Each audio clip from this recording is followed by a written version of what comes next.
We're back. Woo! We just finished talking about the fun movie. Now we're going to talk about the movie. The one I barely made it for.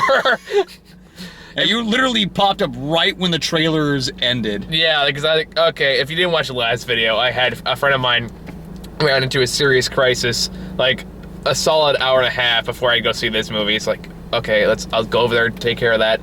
And then I finally get out of there, like, literally just as this movie was starting. Aren't you glad I moved this thing down to here? I'm so glad. Well, in certain regards, I mean. Because otherwise I was going to drive all the way to Union City, and that was like, there's no way I was going to make that. At that point, you would have canceled, and I would have got my money back. Sure. In which case, we both would have been better off. It's like, I don't know, like, you kept trying to, I had to basically drag you to this one kicking and screaming, because you kept trying to, like, oh, can't we see this one? I'm like, no. Can't we see that one? No. We're seeing the Melissa McCarthy movie. But Dad! If you're good, I'll buy you food after we're done. Okay. That was never part of the deal! Why didn't I know this? You didn't ask. No, I figured that would have been, I figured it was implied, but...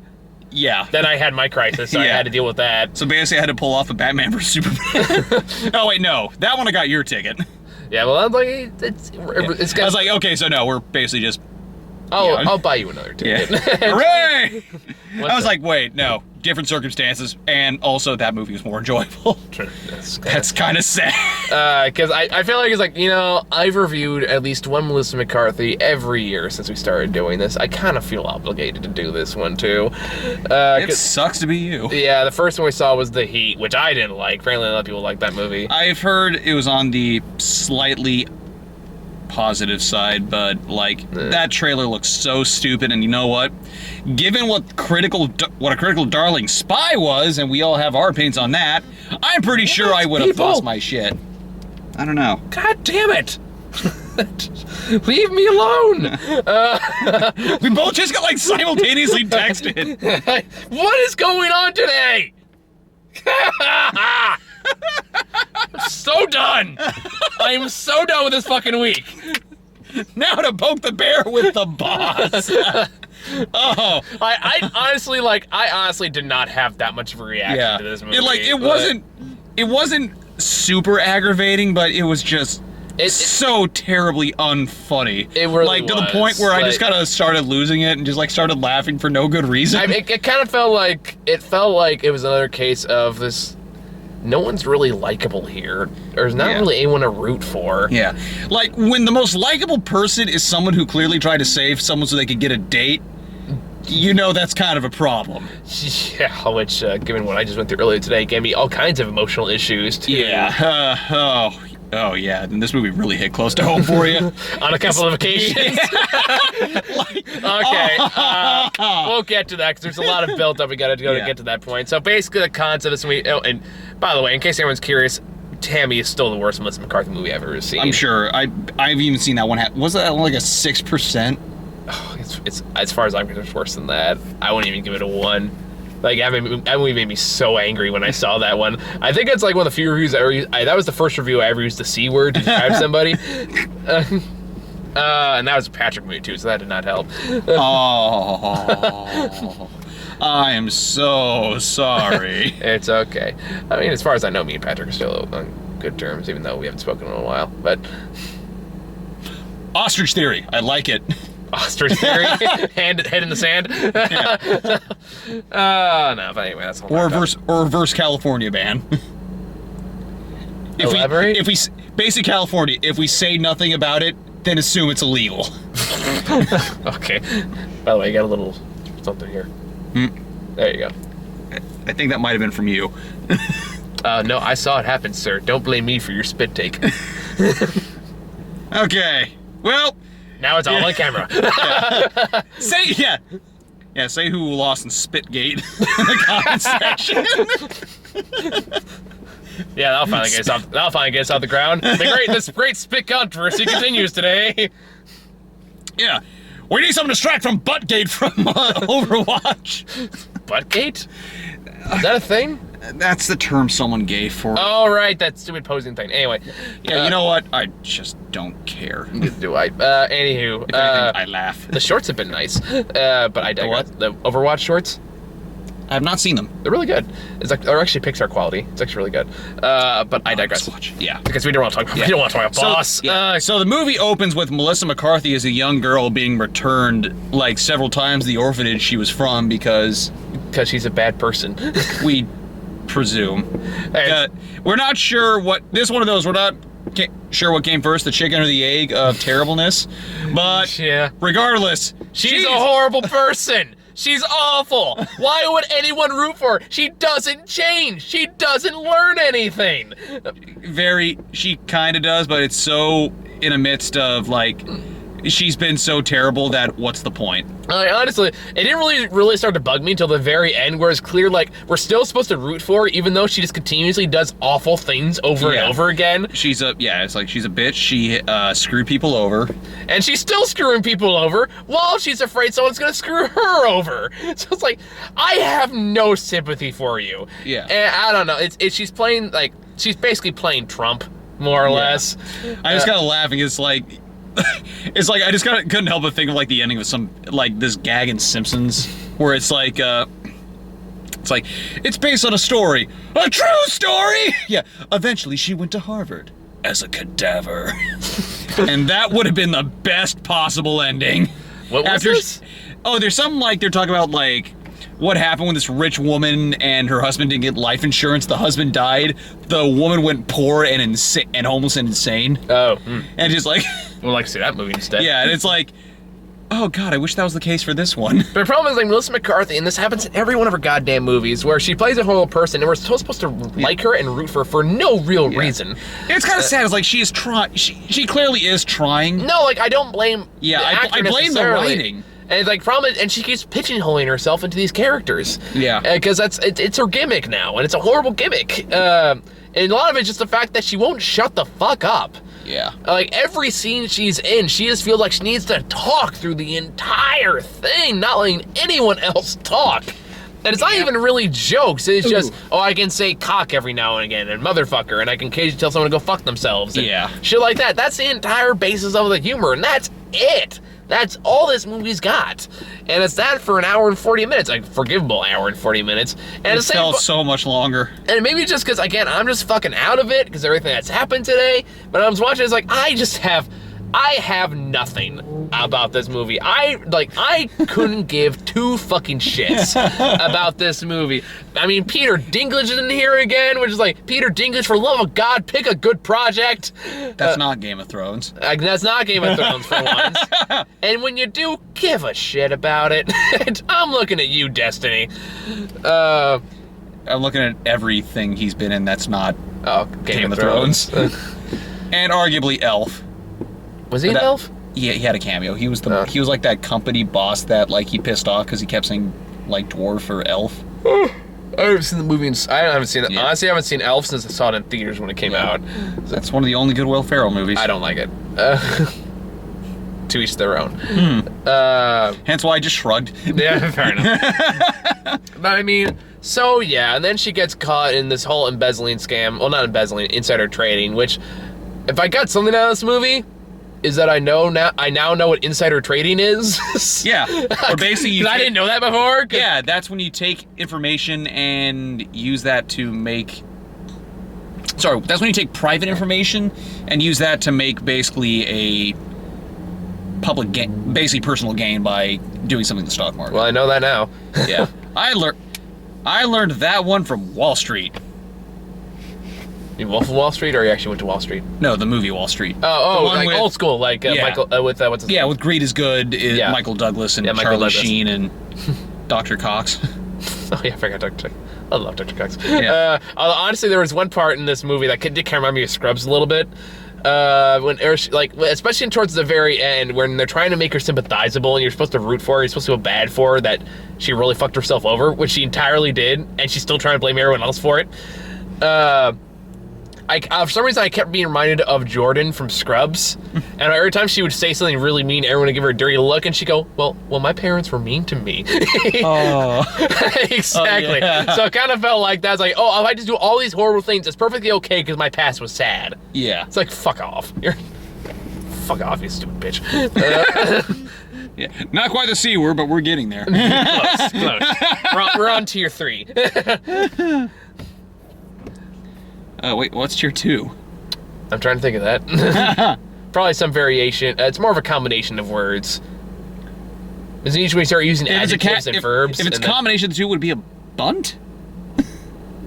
I was more thinking like you start using adjectives along with the main word, and then that kind of, then you go to the big tier 1, which is, C word. So it's more like bitch, and then you fucking motherfucking cocksucking bitch, Yeah. and then you go over to you fucking cunt, that kind of stuff. I can say it. I'm Captain F-Bomb. I can say whatever I want. And I was Captain Obvious. I mean, it's kind of a hard movie to talk about because if you've seen the Melissa McCarthy movie in the past few years, you've seen this movie. I mean, like Tammy, it kind of follows Tammy almost to the letter, except that for the majority of the movie, Melissa McCarthy is the only awful person here, rather than Tammy, where everybody was awful. Yeah. But there was one part, like I said, the only likable person in this movie is Dale from Dale and Tucker versus Evil. Yeah.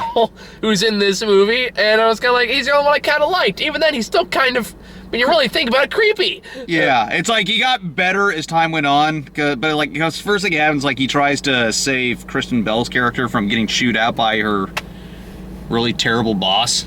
Yeah. Yes. What the fuck was that about? I don't know. And it was just like, it's like, yeah, now that we hash the details, how do we go on a date? Hash out more details, get so hungry about all that stuff, and it's like, oh. So like, dude, just stop. And then, I mean, granted, at least he didn't pester too much after the rejection. Yeah. Let's give credit's due.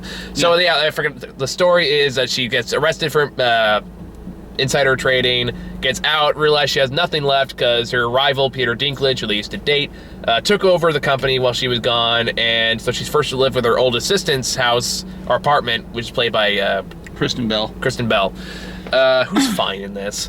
With what she's given, she's fine. Yeah.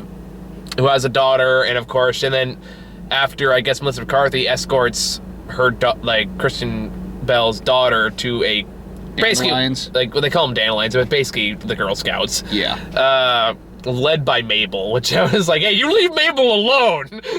Kristen Shaw, everyone. Oh, you also pick so many bad projects out. Oh, she does a lot of great projects, but it's mostly just her voice work.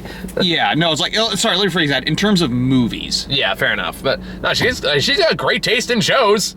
Yeah. Like Gravity Falls or Bob's Burgers or like Last Man on Earth. Yeah. She's doing fine on TV. Yeah. Oh, also Daily Show every now and then. She's a correspondent on Daily Show every now and then. I know she's been on Last Week Tonight a couple times too. Yeah. Really? Yeah, Huh. she's done a couple stuff cool. with them. I think she did the sex ed sketch. No, wait. Yeah, she was there. I don't remember this episode because that feels like something I saw on Daily Show.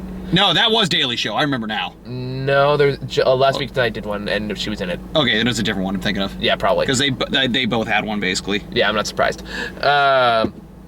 But anywho, so then she decides like, oh wait, these people are making a lot of money. I want to make a lot of money, so I'm gonna make my brownie corporation, and it's gonna be rival with the Girl Scouts. And then it goes the way you expect it to. Yeah. It really does. And then for some reason, Kristen Bell's character, is it Kristen or Kristen?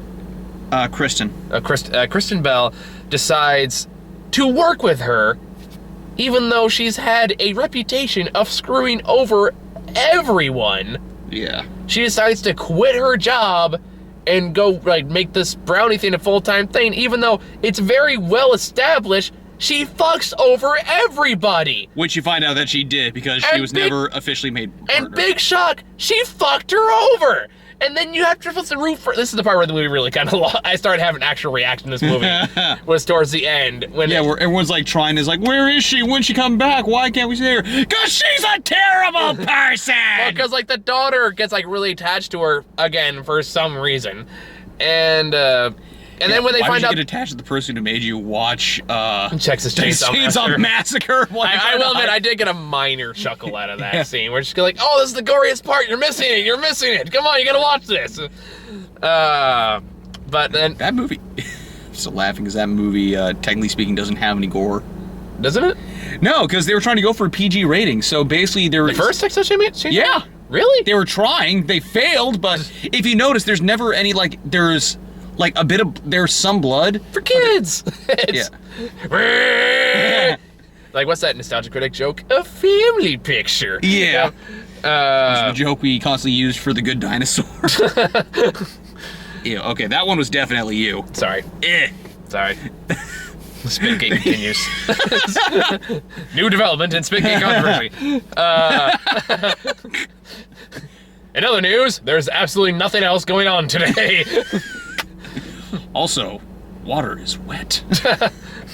Gotham has crime. That's what it was. Oh, that was one of the few good moments of that movie.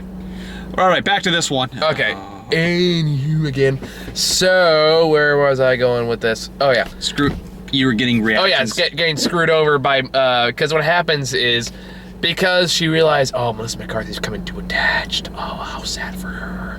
Yeah. Oh, no, people are making me feel feelings. She decides to, like, ditch her, basically, and starts hires a bunch of people, and then makes this big, huge corporation without telling Kristen Bell about it. And she gets like, why the hell wouldn't you tell me you were doing this? Immediately, that's been like a gigantic red flag, because she's screwing you over! Why are you surprised? You've worked with this person for years! Why is this shocking? So I didn't get that part. Yeah.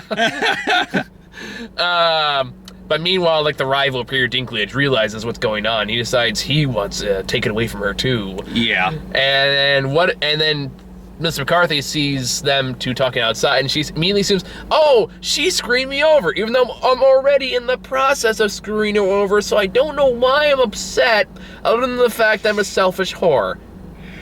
Yeah. And to be fair on that one, they call her a whore in this movie, so I'm using their words, not mine. Yeah.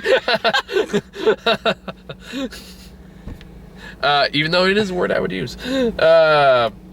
But I digress again. And that does come out of that one line. I've never been with another woman after you.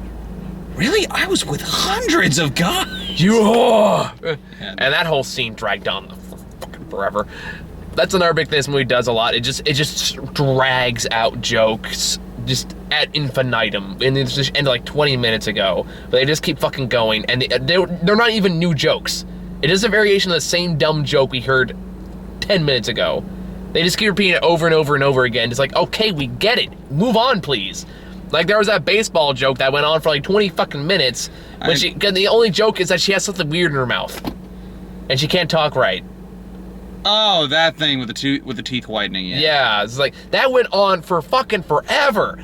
But back to this, the part that hit a little too close to home for me is the fact that it's set up earlier that she's also got a mascot for the Brownie Company, which is a phoenix. It's a ridiculous costume. Yeah, Quetzalcoatl. Quetzalcoatl, whatever the hell they call it. So later, when Miss McCarthy has a change of heart, or she sells the company to Peter Dinklage first, and as a way to kind of F you to Kristen Bell, even though she's kind of already in the process of doing that anyway, and the daughter is shocked that she would do this. And she goes, and that's the part where I kind of started losing. You were laughing your ass off, because I was like, why would she do that? I'm like, because she's a horrible person! We were both we were both thinking that. And then later on, she's crying to bed, it's like, I don't understand why she would do this. Because she's a horrible person! How are you not getting this? And then they both say she's an asshole. Yeah, she's an asshole. It's like, yes! Thank you! Yes, thank you! You're learning! God damn it! And like, she does nothing this entire movie to demonstrate that she's ever a good person! Everything she does is mean-spirited! So thoughts? Oh yeah, I was talking about what got hit too close to home. And her a big epic change of heart. Well, even while she's apologizing, she is still accusing Kristen Bell of causing it because she hurt her feelings. Yeah. So it's like, your apology isn't even sincere. You're still thinking about only yourself. Fuck you. they decide, like, oh no, he's Peter Dinklage is paranoid, so he only works in pen and paper, and he doesn't email things out. So if he got the contract at night, then we can, it doesn't matter anymore, so the deal's not valid anymore.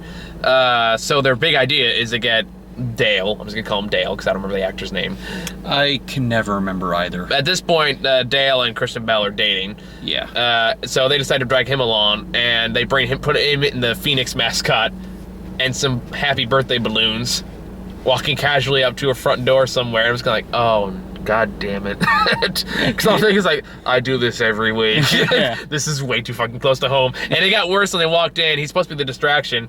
Walks up to the front garden and goes, hi, I'm late for a birthday party here. I was like, oh. All I could think was God damn it. All I could think was the Oakland story you told me. Which Oakland story? The one where I just remember you were telling me, like, there's one gig you had in Oakland or something like that where it's like... Was it the ghetto one? Yeah. Oh, that was San Francisco. That was a weird fucking job. Okay, so tangent here. So there was one time I did this job in the ghetto part of San Francisco, and I know this because whenever you're walking down a stairs somewhere for a party and they say the phrase "wash the glass," you're in the ghetto. And I know this in particular because I'm dressed in my Superman costume. I'm sitting there in my car because I got there super early because it's San Francisco. And I'm just kind of waiting. And then this gentleman happens to walk by with, could have been either his girlfriend or his sister. And I'm just kind of looking around. And he looks at me and he goes, what the fuck are you looking at? I'm like, oh, nothing. I just got here early. I'm just waiting here. And they just kind of walk away. The girlfriend starts slapping. I'm like, what the hell is wrong with you? And it took me a solid 5 minutes to go, wait a minute. He was threatening me. And that was before two homeless women looked like they were going to rob me for a while there. Because I made the mistake of asking them directions. Then they started to follow me.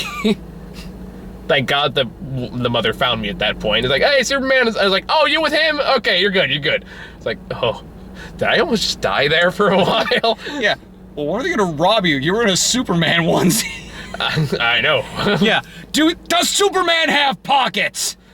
Even Deadpool does, and he doesn't bring his wallet with him. To be fair, it wasn't the cabinet I was carrying. It what?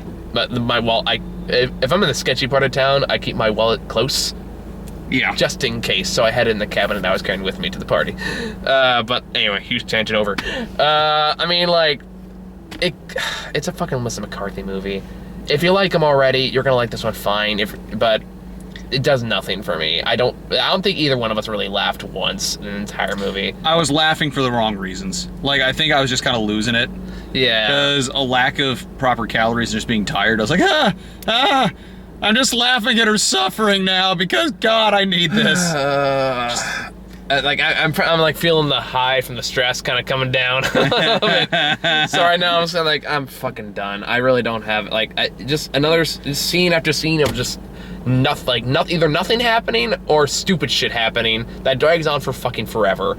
Like, even then, like, some of the editing choices are fucking weird. The one that got me in particular was when it shows the three of them sneaking through Peter Dinklage's office.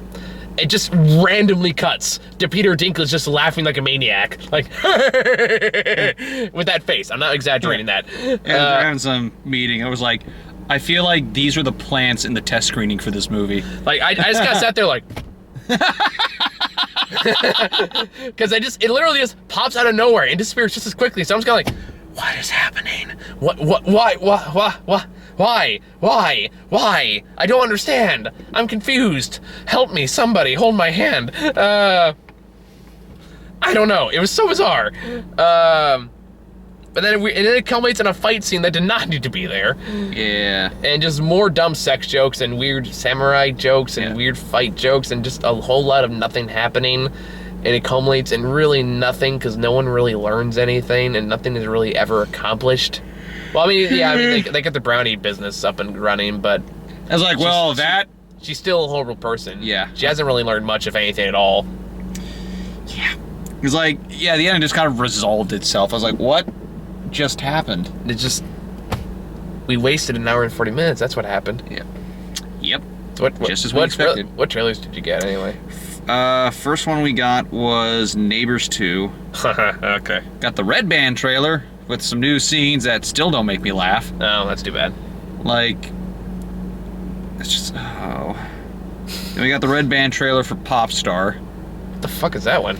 Basically the Lonely Island take on like mockumentary stuff involving like a pop star. It's Oh. Lonely Island kind of went past their prime after Yeah. a while, like the first few hit songs. It's then we got Free State of Jones, which we've talked about. Oh yeah, Matthew McConaughey. Yeah. When a country was at its most divided, it became even more divided. It's like, shit, even the South's rebelling against the South. Yeah, fuck you, South. It was like, it reminded me of that bit in Family Guy. It's like, I play Peter Griffin, a heroic soldier who fought England to free England, who fought the English to free England from the English, or something like that. We got Now You See Me Too. I'm hopeful that Daniel Radcliffe can make that movie enjoyable for me. If he can make a farting corpse work. Hey, Swiss Army Man looks amazing. I still need to watch that trailer. It looks like, I watched that trailer, I was like, sold, I'm in. Where's the first screen? I will drive to New York to go see this. I'm just gonna assume that it's this guy having an imagination thing while he's slowly dying of dehydration. It might be, but the process in which that goes down, oh my god, it's magical. Because, like, the things they can do with the farting corpse, apparently, is very imaginative. Okay, then we have Mike and Dave Need Wedding Dates. Oh, fuck that movie. I mean, I kind of like the girl that was in Park and Recreation. What's her name? Was it Aubrey Plaza or Rashida Jones? The awkward-faced one that she's in that movie. And probably Aubrey Plaza. The one that's working opposite Anna Kendrick. Right. Who also I really The other one was Anna Kendrick? Yeah. I'm pretty sure. No, that was not Anna Kendrick. Oh, that must be. I think I'm thinking of a different movie. Are you sure that was Anna Kendrick? Oh, yes, I'm very sure. Very, very, very, very, very sure. Sorry, I gotta look this up. It's like, now I gotta see who the hell these people are. Show me the damn filmography! But hurry up. Yeah, needless to say, the movie just looks so stupid. Zac Efron. Oh my god, that is Anna Kendrick! I knew it! I knew there was Anna Kendrick! Don't you lie to me and tell me I don't know what Anna Kendrick looks like. I didn't say you didn't know what Anna Kendrick looks like. I said you're shitting me. And I said that can't be heard as in a form of disbelief, but... How do you not know that was Anna Kendrick? She has like a very recognizable face. A different haircut, I guess? It's still Anna Kendrick, she's adorable. I'm sorry, I hated these people so much that... Well, I guess it's like, I almost want to check it just for those two people alone, because I like them. I don't like the other two guys, but I like the girls. Yeah, but I'm not gonna watch it because it just looks terrible. Yeah. Yeah. And then what else did we watch, or did I see the trailer for, I guess? Damn it. I know there's Finding Dory. I hope that's good. I want it to be good. Just still half of the octopus though. Out. No, like it's running to the Pixar sequel trap that has not worked out well for them in the past. Yeah, and Star Trek Beyond. I hope that's good too. I have hope. I mean, it has Idris Elba as the villain. How bad could it be? Yeah. So yeah, I think that's all we got. We're both pretty fucking tired. I need dinner. Something, because all I've had today so far was a theater hot dog and a food bar for breakfast. I had a hot dog and 3 little sample things. Like, I kind of made it, I literally had another time to eat anything before I got here. So I did, I strategically planned my route to the ticket box, so I passed by all the free sample places. So I was like, thank you, Crab. Thank you, Crab. Thank you, Crab. Pretty good selections, by the way. Yeah. Just go check those places out. They're pretty good. Yeah, I kind of want to leave now. All right. I had Krav Maga earlier, and it's... Oh. I was supposed to work out with a friend of mine after this, but I think I'm gonna call and like, hey, I'm really tired. Can we not do this today? Yeah. Is that the thing you were supposed to do at 4:30? Yeah, I think I was like, I want to go home. Yeah. You know what? Let's go get food. Damn it. I'm not hungry, but you can go ahead. Okay. Well, thank you guys for watching. I apologize for out of it. Like I said, it's just been a really stressful week. I'm just doing physical training and and I gotta wake up at 6:30 tomorrow to do more shit. So it sucks to be you. At least I'll be being paid for this one. Starting a new job. Hooray! Wait, new job? Yeah, I told you about this, didn't I?